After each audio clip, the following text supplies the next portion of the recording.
So I'm going to attempt to take the two most expensive ingredients in the kitchen and break them down super fast. Okay, here we go.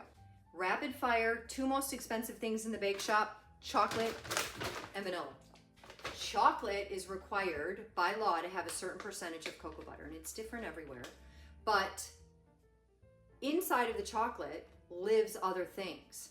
Unsweetened chocolate has no sugar or milk powders or emulsifiers or anything else, so it's going to be your most expensive.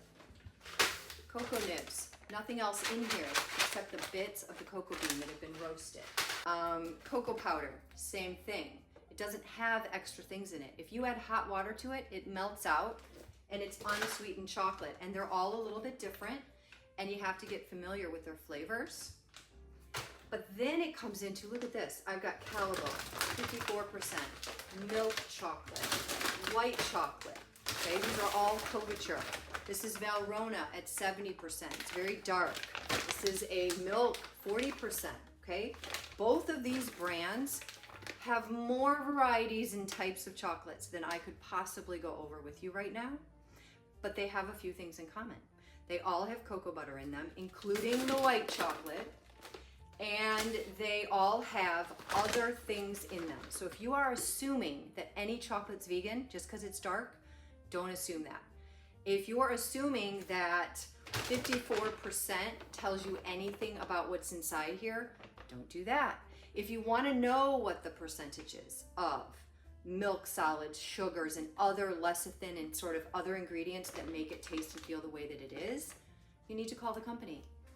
This bag is very, very helpful. It will tell you how fluid it is. More fluidity, you enrobe things. Just a nice little covering over something, right? Or if it's thicker, more viscous, you might be using that for a filling or something to get a little more weight or stability. And then it tells you on the sides how it's to be tempered. So this is just very basic information. It's helpful. But you always have to call the manufacturer if you're serious about getting a recipe dialed into where you want it to be. Now, what is not chocolate but feels like chocolate are things like chocolate chips and candy melts. Candy melts have no cocoa butter in them. They are literally just fats and flavorings, all fake. Chocolate chips, including the white chocolate chips, they do have cocoa butter in them, and you can read the ingredient label to find that out. The biggest difference between a couverture, any couverture meaning to cover, is that these are designed to flow and these are designed to hold their shape. So if you're trying to use a chocolate chip to melt and dip strawberries or pretzels in, you are going to find that it is very thick. It is impossible almost to use, and it can get scorched because you think if I keep melting it, it will get more fluid, but that's not going to happen.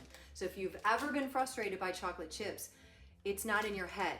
They have emulsifiers and things that make it hold its shape and not fall apart like all of these couvertures.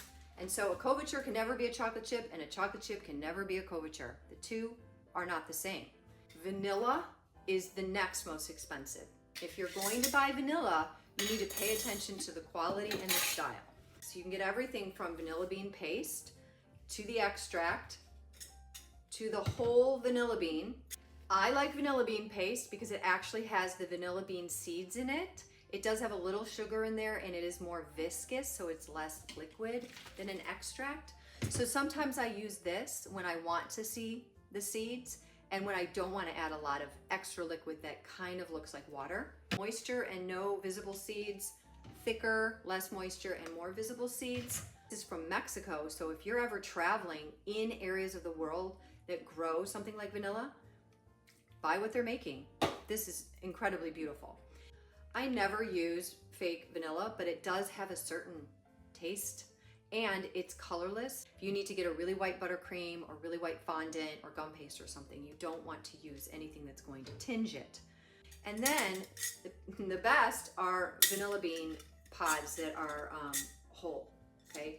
And they're very expensive if you've ever bought them. And I've done other videos if you're interested in the actual cost, but you want them to be very plump, soft, and high quality. You don't want to spend $10 for one vanilla bean pod and have it be dry. That would be bad. So the main question for these ingredients, because they're so expensive, is How do you use them and when do you use them? So this is how I decide.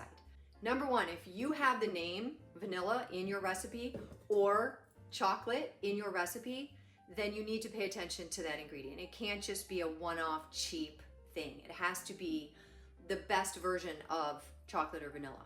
So in other words, you can have different grades of chocolate and different grades of vanilla, and you can use them to showcase them. So if I'm using a Valrhona chocolate, you can guarantee that I'm putting the name of this chocolate on the menu and telling people that I'm using it. It's a brownie with Valrhona ganache. I'm going to say that. This is a marketing tool as well as being really delicious.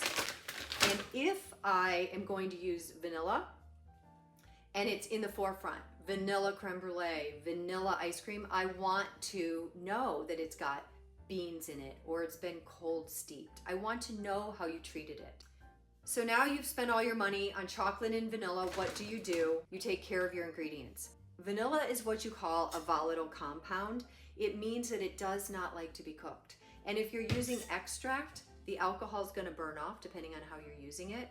So you do not want to take any vanilla and cook it for a long time. I mean, the rule across the board is add it after cooking, add it toward the end, cold steep it, bring your cream up to a quick boil, slice this in half and just leave it in there overnight in the fridge, and you're going to get a really clean, lovely vanilla flavor. I keep these wrapped and covered and airtight, and I treat them very well. How you manage chocolate and what you know about chocolate and respecting it is going to shine through in your desserts. I think with chocolate, it's even more important to store it properly. So don't let it go in and out of humid environments.